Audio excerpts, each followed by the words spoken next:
Le chiffre vous frappe de plein fouet, bien avant que l'histoire n'ait le temps de s'installer dans votre esprit. 250 000. Un quart de million d'êtres humains. Un quart de million d'enfants sans parents, sans nom de famille, sans certificat de naissance, sans aucune trace vérifiable de leur provenance ou de leur appartenance. Ils ont été chargés dans des wagons de chemin de fer entre 1854 et 1929, expédiés à travers le continent américain comme s'il s'agissait de simples fret, et distribués à de parfaits inconnus dans 47 États. Et d'une manière ou d'une autre, par un tour de passe-passe historique que nous avons tous accepté en silence, cet événement monumental n'est qu'une vague note de bas de page dans les manuels scolaires, et non le chapitre central qu'il devrait être. Si votre arrière-grand-mère ou votre arrière-arrière-grand-père était un orphelin placé dans les années 1890, quelles sont selon vous les probabilités que ses parents fussent réellement morts? Environ 10%. C'est le chiffre réel, glaçant et indiscutable. C'est exactement ce que révèlent les recherches de l'université Johns Hopkins. 90% des enfants placés dans les orphelinats américains de cette époque avaient au moins un parent en vie. Ils n'étaient pas des orphelins. Ils n'avaient pas été abandonnés à la suite de tragédies inévitables. Ils avaient été retirés à des familles qui étaient encore intactes et le vaste système bureaucratique qui les a arrachés à leur foyer s'est donné le nom commode de charité. Je ne cherchais pas du tout cela quand j'ai commencé mes recherches. J'enquêtais sur la disparition des registres d'état civil au XIXe siècle, essayant de comprendre les lacunes massives dans les archives migratoires et les arbres généalogiques brisés. Je cherchais de la paperasse perdue, mais un registre vide m'a conduit à un autre. Une anomalie statistique m'a poussé vers une autre aberration, et soudain, je me suis retrouvé face à ce gouffre documentaire absolument vertigineux. Avant que nous ne plongions dans la mécanique froide et systémique de la façon dont une nation a fait disparaître toute une génération sous le couvert de la philanthropie, prenez un instant. Si vous accordez de la valeur à ce type d'investigation, si vous croyez qu'il est vital d'ouvrir les archives que certaines institutions espèrent voir rester closes à jamais, abonnez-vous à ce canal, aimez cette vidéo et partagez ce document. Dites-moi dans les commentaires depuis quelle ville, quel pays, vous menez votre propre enquête aujourd'hui. Parce que les ramifications de cette ingénierie sociale s'étendent bien plus loin que vous ne l'imaginez, et l'endroit où vous vous trouvez a peut-être été touché par cette même doctrine d'effacement. L'histoire officielle, celle que l'on vous a peut-être vaguement racontée, est un chef-d'œuvre de relations publiques. Elle se déroule ainsi. Dans les années 1850, les villes de la côte et des États-Unis étaient complètement submergées par des vagues d'immigration sans précédent. Des familles entières affluaient d'Europe, s'entassant dans des immeubles insalubres. Et lorsque les parents succombaient inévitablement à la maladie, à l'épuisement ou à la pauvreté extrême, leurs enfants finissaient par errer dans les rues. La ville de New York, nous dit-on, comptait à elle seule entre 10 000 et 30 000 enfants sans abri vers 1850. Face à cette tragédie urbaine, un ministre protestant formé à l'université de Yale, un homme nommé Charles Loring Brace, a observé ses enfants dormant dans les ruelles, formant des gangs pour survivre, et a décidé d'agir. En 1853, il a fondé la Children's Aid Society. Sa solution semblait simple, pragmatique et profondément compatissante. Sortir ces enfants de la misère urbaine, les mettre dans des trains et les envoyer vers de saines familles d'agriculteurs dans le Midwest. Des familles qui avaient besoin de main-d'œuvre et qui pourraient leur offrir une éducation morale rigoureuse. Le premier de ces trains a quitté New York le 1er octobre 1854, transportant 46 enfants vers Dowagiac, dans le Michigan. À la fin de la semaine, les 46 enfants avaient été placés dans de nouveaux foyers. Devant ce succès, le programme s'est massivement étendu. Plus de 20 agences différentes y ont participé, le New York Foundling Hospital s'y est joint, et pendant 75 ans, la machinerie n'a jamais ralenti. L'histoire officielle dit que c'était un triomphe humanitaire, une opération de sauvetage à grande échelle. Mais la mathématique dit autre chose, et la mathématique ne ment pas. Arrêtons-nous sur les chiffres, car c'est là que l'illusion commence à se fracturer. La population totale de la ville de New York en 1850 était d'environ 500 000 habitants. Si l'on en croit le chiffre de 30 000 enfants sans abri, cela signifierait que jusqu'à 6% de la population entière de la ville était constituée de mineurs orphelins errant seuls. C'est une proportion statistiquement absurde en temps de paix. Et pourtant, dans les années 1870, malgré la création frénétique de nouveaux orphelinats, malgré les sociétés de bienfaisance et le travail acharné de la Children's Aid Society, qui expédiait des enfants par wagons entiers, le nombre d'enfants dans les rues continuait supposément d'augmenter, se maintenant entre 20 000 et 30 000. Les programmes ne réduisaient pas le problème. L'approvisionnement en enfants sans parents semblait se régénérer de lui-même, inépuisable. Comment est-ce possible? Où étaient les adultes? Les registres d'immigration de cette époque existent. Les manifestes des navires passagers existent. Les centres de traitement des immigrants comme Ellis Island, qui ouvrirait plus tard, ou Castle Garden, ne traitaient pas des mineurs non accompagnés par dizaines de milliers. Les familles arrivaient ensemble. Si ces enfants sont arrivés en Amérique avec leur famille, cela signifie que quelque chose de terrible et de systématique est arrivé à ces familles après leur arrivée. Quelque chose de si vaste, de si méthodique, que cela a produit 250 000 d'enfants dont les origines ont été rendues intraçables sur une période de 7 décennies. Je ne vous demande pas de me croire sur parole. Je vous demande de vérifier les registres par vous-même. Allez consulter les journaux d'admission des asiles et des institutions de l'époque si vous arrivez à y accéder. Prenez le protestant Orphan Asylum de Saint Louis, par exemple. Entre 1847 et 1869, ils ont tenu des registres d'admission méticuleux. Des chercheurs contemporains ont épluché ces livres ligne par ligne. Leurs conclusions pulvérisent le mythe. Seuls 27% de ces enfants étaient de véritables orphelins, c'est-à-dire ayant perdu leurs 2 parents. 4% avaient leurs 2 parents en vie. Et 69%, plus de 2 enfants sur 3, avaient un de leurs parents encore vivants. Ce n'étaient là pas des asiles pour orphelins, c'étaient des centres de traitement familial. Les parents, souvent pris à la gorge par une crise financière, un licenciement, un accident de travail ou un hiver particulièrement rude, amenaient leurs enfants dans ces institutions de charité. On leur promettait que l'enfant serait en sécurité, nourri, éduqué, le temps que la famille se remette sur pied. Ils s'attendaient à revenir récupérer leur enfant une fois la crise passée. Au lieu de cela, lorsqu'ils revenaient, quelques mois plus tard, leur enfant avait disparu. Il était déjà dans un train, expédié vers une ferme dans l'Illinois, l'Iowa ou le Nebraska. Son nom figurait dans un registre de placement, lié par un contrat de servitude juridiquement contraignant, et personne, absolument personne, n'avait jugé nécessaire de contacter les parents pour leur demander leur permission, ou même les informer. Leurs enfants avaient été redistribués comme une ressource agricole. La mécanique de cette distribution est la partie qui devrait vous empêcher de dormir, car elle révèle la froideur industrielle de l'opération. Lorsque ces trains d'enfants arrivaient à leur destination dans l'Ouest, les scènes qui se déroulaient n'avaient rien à voir avec des adoptions pleines d'amour. Les enfants étaient emmenés dans des palais de justice locaux, des théâtres, des salles paroissiales ou simplement alignés directement sur les quais des gares. Des prospectus avaient été publiés à l'avance dans les journaux locaux, annonçant l'arrivée de la marchandise. On recherche des foyers pour enfants. Les enfants étaient mis en scène, littéralement poussés sur des estrades.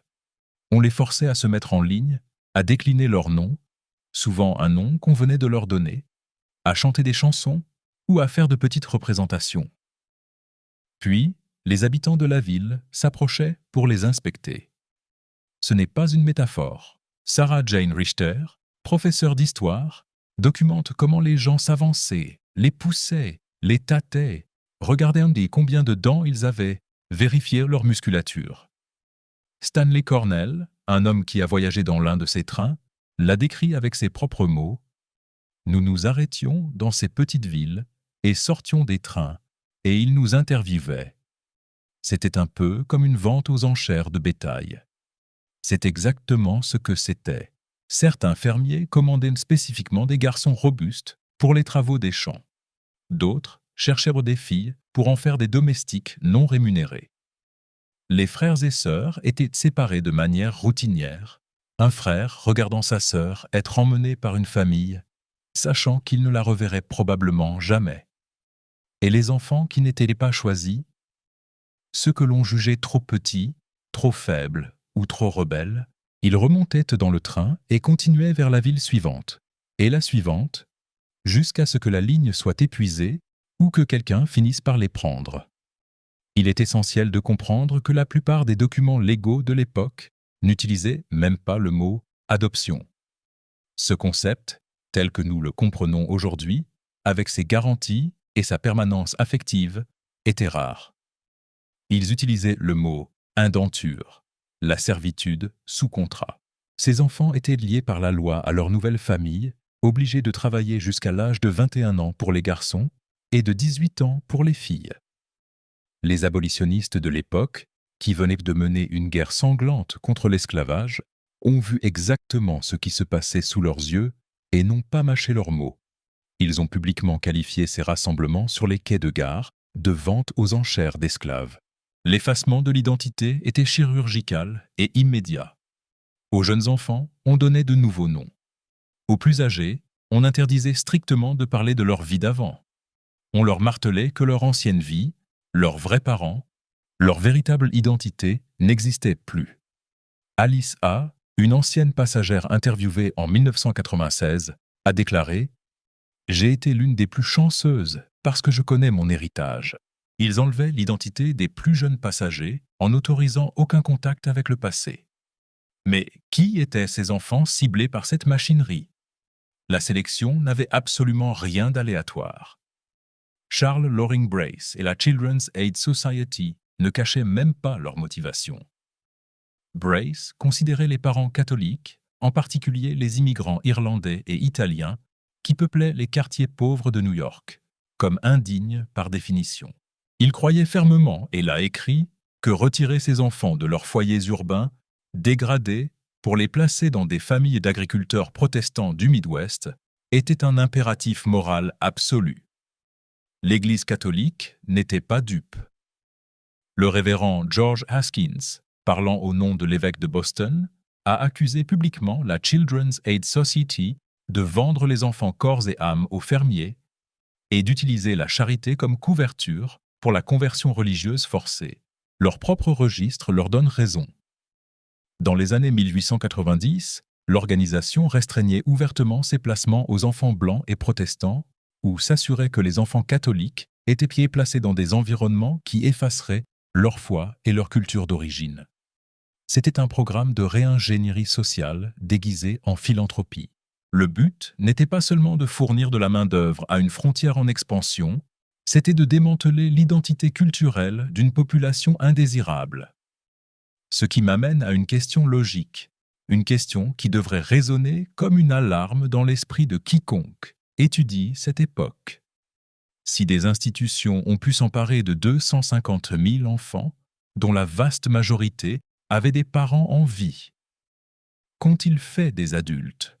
Comment ont-ils fait taire les pères et les mères, les grands-parents, les oncles et les tantes?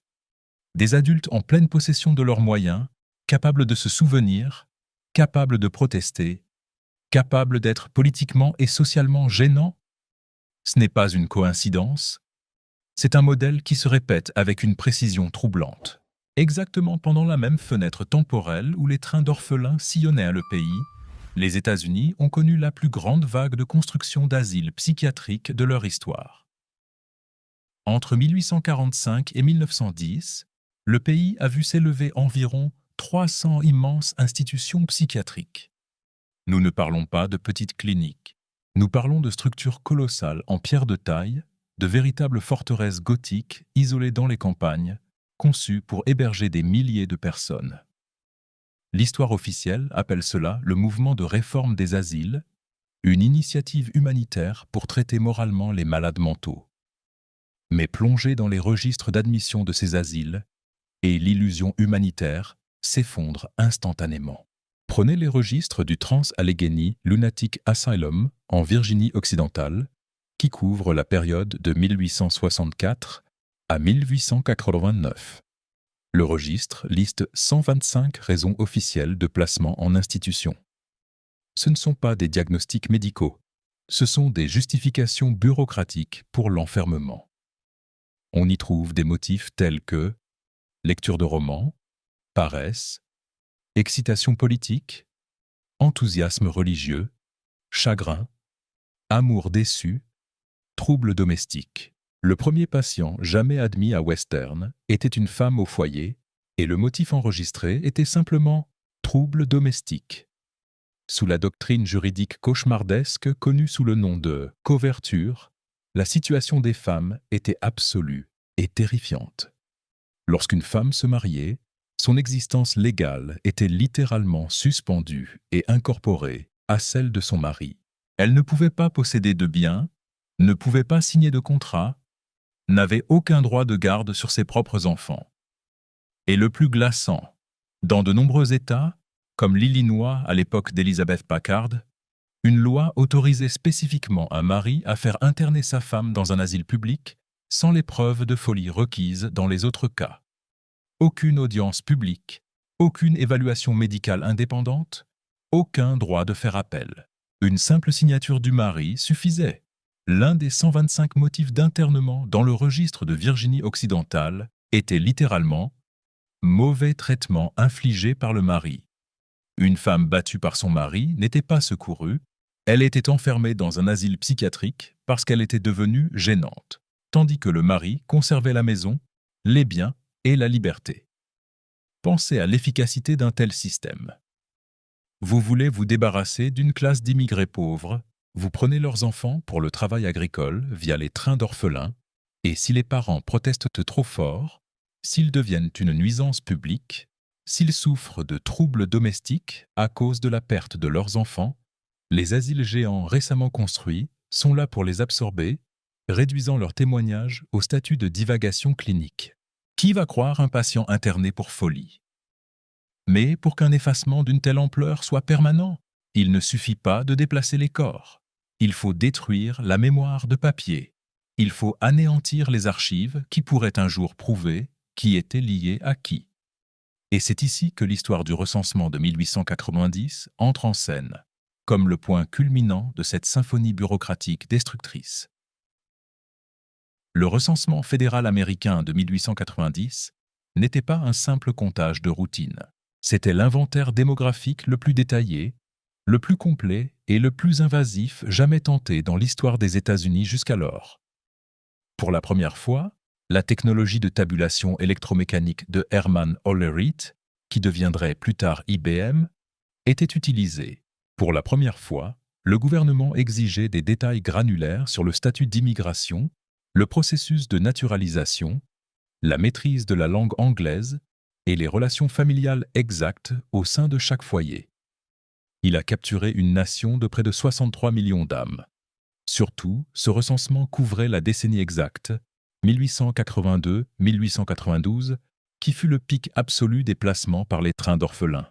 Près de la moitié des enfants envoyés au Minnesota, par exemple, sont arrivés durant cette seule décennie. Ce recensement contenait la preuve photographique, encodée sur papier, de l'endroit où se trouvaient ces enfants, avec quelles familles ils vivaient, et si leurs origines déclarées correspondaient à la réalité. Ce recensement n'existe plus. Le 10 janvier 1921, à 17h, alors que le bâtiment se vidait, une fumée a été repérée dans le sous-sol du bâtiment du département du commerce à Washington, D.C. C'est là que le recensement de 1890 était stocké. Pas dans la chambre forte à l'épreuve du feu et de l'eau située à quelques pas de là, qui protégeait consciencieusement les recensements de 1880, 1900 et 1910. Non, le recensement de 1890 était empilé sur des étagères en pin, dans une salle non verrouillée, juste à côté de la chaufferie et d'un atelier de menuiserie rempli de sciures de bois. Il a été, selon les mots officiels des Archives nationales, le premier sur le chemin des pompiers. L'incendie a détruit environ 25% des registres de la population. Les lances à incendie ont inondé le sous-sol, causant des dommages par l'eau et la fumée à environ 50% du reste. Mais faites le calcul. Cela signifie qu'environ un quart à un tiers des registres, des documents contenant les données de peut-être 15 à 20 millions de personnes, étaient intacts ou récupérables. Qu'a fait le gouvernement avec ces millions de documents vitaux survivants? Il les a laissés pourrir. Littéralement, les documents endommagés par l'eau ont été déplacés dans un entrepôt temporaire, puis de nouveau stockés, se détériorant pendant 12 longues années. Les généalogistes ont supplié le gouvernement de les sauver. Le Congrès a nié tout plan de destruction. Puis, en décembre 1932, par une manœuvre bureaucratique d'une froideur inouïe, le greffier en chef du bureau du recensement a envoyé une liste de routine de documents inutiles au bibliothécaire du Congrès pour approbation de destruction. L'article 22 de cette liste était « Schedule, population, 1890, original ». Le bibliothécaire du Congrès n'a identifié aucun de ces documents comme ayant une valeur historique suffisante pour être conservé. Le 21 février 1933, le Congrès a officiellement autorisé la destruction totale de ce qui restait du recensement de 1890. Et voici le détail qui transforme cette histoire d'une tragédie négligente en une farce sinistre. Le lendemain, le 22 février 1933, le président Herbert Hoover a posé la première pierre du bâtiment des Archives nationales, l'institution même conçue pour protéger les documents historiques contre le feu et la destruction.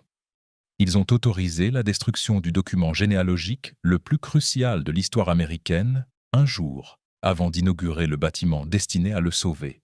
Sur 63 millions de noms, à peine plus de 6 000 ont survécu. Une génération entière a été expurgée des archives. Le mur généalogique sur lequel des millions de chercheurs butent aujourd'hui, autour de l'année 1870 ou 1890, n'est pas un accident. C'est une démolition contrôlée. Mais le système asilaire, les trains d'orphelins et l'effacement des archives ne pouvaient en fonctionner de manière fluide sans l'acceptation du public. Comment convaincre une population entière que d'innombrables enfants apparaissent soudainement sans parents, prêts à être redistribués? Vous conditionnez la culture. Vous normalisez l'absurde. Pendant les mêmes décennies où ces politiques étaient actives, de la fin du XIXe siècle aux années 1930, les expositions universelles et les parcs d'attractions comme Coney Island accueillaient une exposition profondément dérangeante. Un homme du nom de Martin Cooney, utilisant le titre de docteur sans référence médicale vérifiable, exhibait des bébés prématurés bien vivants dans des boîtes en verre. Les visiteurs payaient 25 cents pour voir de minuscules nourrissons lutter pour leur vie, placés en rangée entre les avaleurs de sabres et les hommes lions. La justification de Cooney était que les hôpitaux officiels refusaient de traiter ces bébés, les qualifiant de faibles, indignes de soins médicaux. Il prétendait en avoir sauvé des milliers. Mais la question que l'histoire ne pose jamais vraiment est la suivante. D'où venait cet approvisionnement constant et inépuisable de bébés prématurés anonymes pour alimenter des expositions itinérantes pendant près de 50 ans? Pendant ce temps, lors de ces mêmes foires, des concours de meilleurs bébés, Better Babies, étaient organisés, où des médecins évaluaient les nourrissons exactement de la même manière que l'on jugeait le bétail de concours, attribuant des médailles en fonction de la perfection génétique perçue. C'était l'âge d'or de l'eugénisme.